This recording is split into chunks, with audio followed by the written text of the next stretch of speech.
tulge sisse. Koosolek hakkab. Maad on vähe! Maaise valitsus! Aitab nüüd niisama jutust. Peame nüüd tõsiselt arutama tähtsad küsimusi. Arutamisaeg on möödas. Täna ei räägime enam tühja sõnu. Maamõisnikud, täna teeme jaanituld. Õige! Põlema! Kas kohe põlema? No lihtne rääkida.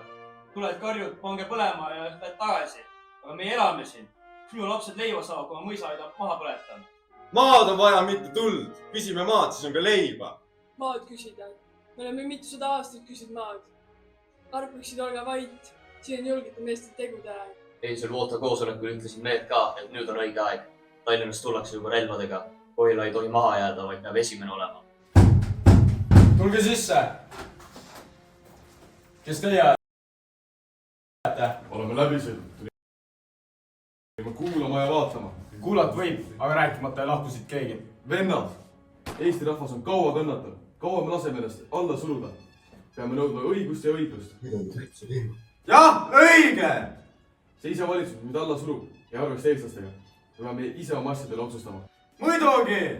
Mehed, käitume nüüd arukad. Mõisades ja Vaksal hoonetes tuleb telefoniliin läbi lõigata, et mõisnikud ei saaks Tallinnast abiväge kohale kutsuda. Mõisades on relvad. Me peame neid kätte saama. Maamõisnikud! Tuli mõisatele viinavabrikutele otsa!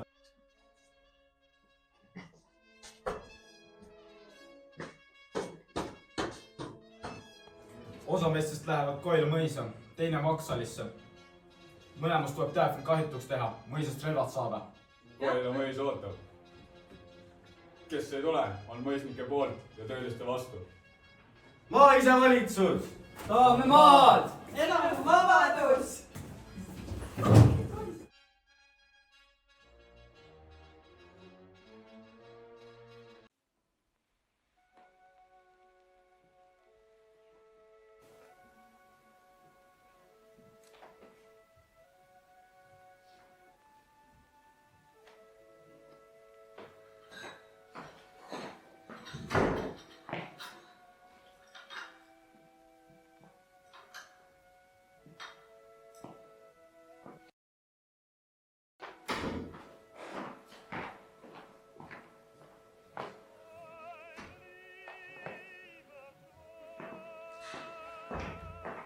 Homme läheme nüüd väikse puuska vaatama. Jõulud tulevad juba varsti.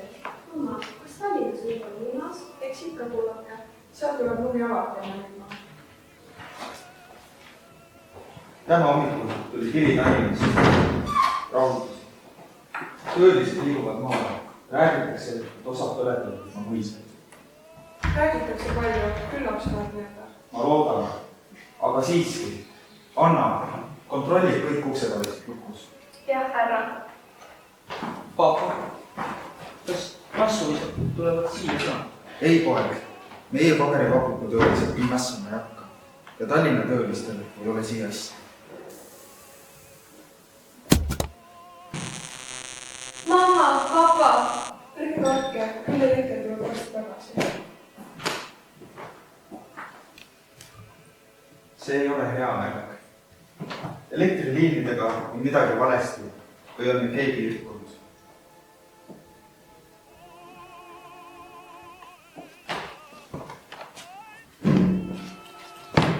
Ei näe! Elekter on tagasi. Pole midagi viga. Ei tea, kas telefoniliinid töötab? Peaks kontrollima. Härra, kus on inimesi? Palju. Karl, jumal hoidku. Mis me nüüd teeme? Jääge kõik siia.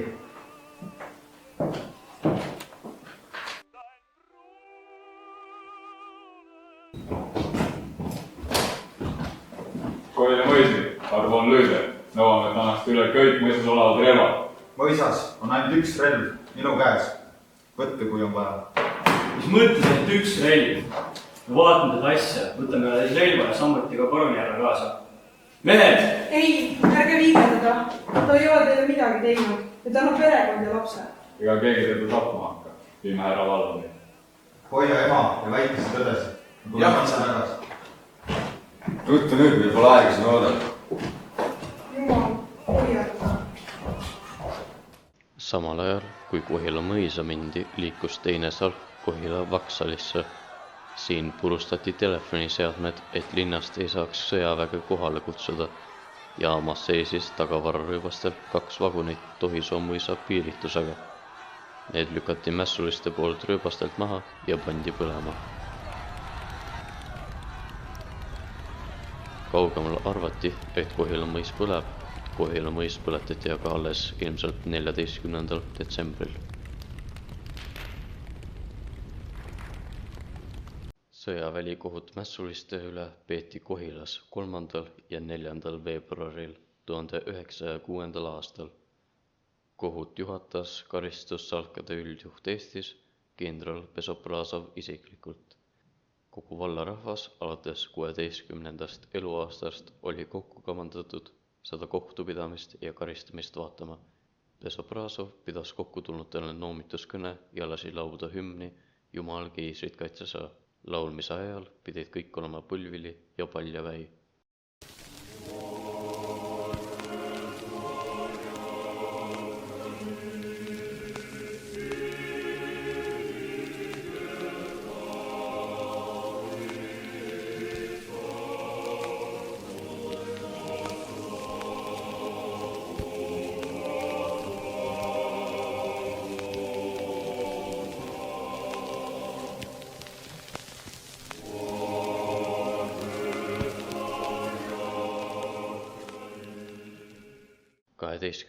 Kuni 20. detsembrini põletati Eestis 160 rüütlimõisa.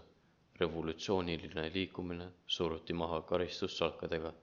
Spetsiaalsed karistussalgad lasid kogu Eestis ilma kohtu ja juurdluseta 1906. aastal maha üle 300 inimese.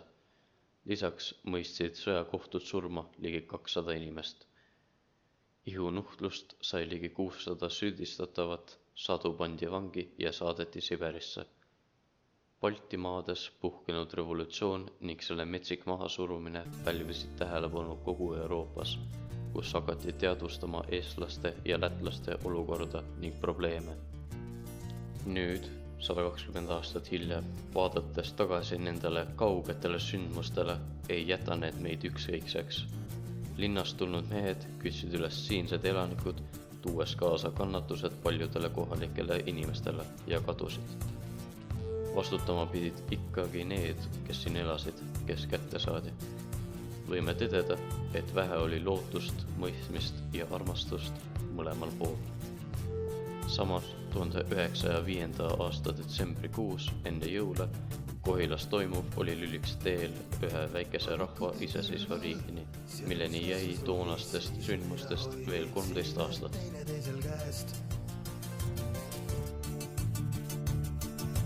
Pavikute kõrval, seal kus külamehed vankritega alla sõitsid mäest.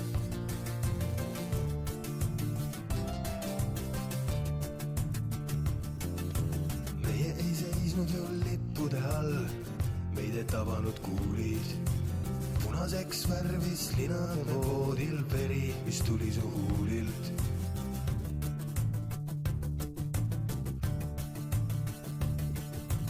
Pavikute kõrval, sel aastal algas streik ja ma ei leidnud tööd. Pavikute kõrval, sa lämbusid me ärklitoas sel keelutunni ööl.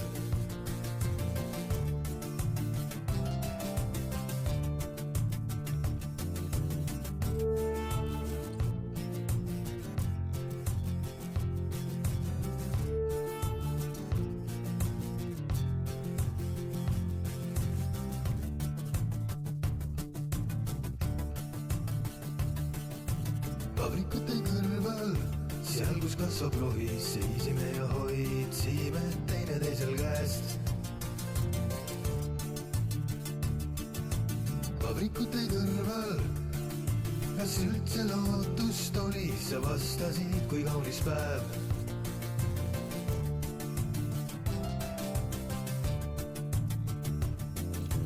Meie ei seisnud ju lippude all, meid ei tabanud kuulid. Punaseks värvis linad me voodil veri, mis tuli su huulilt.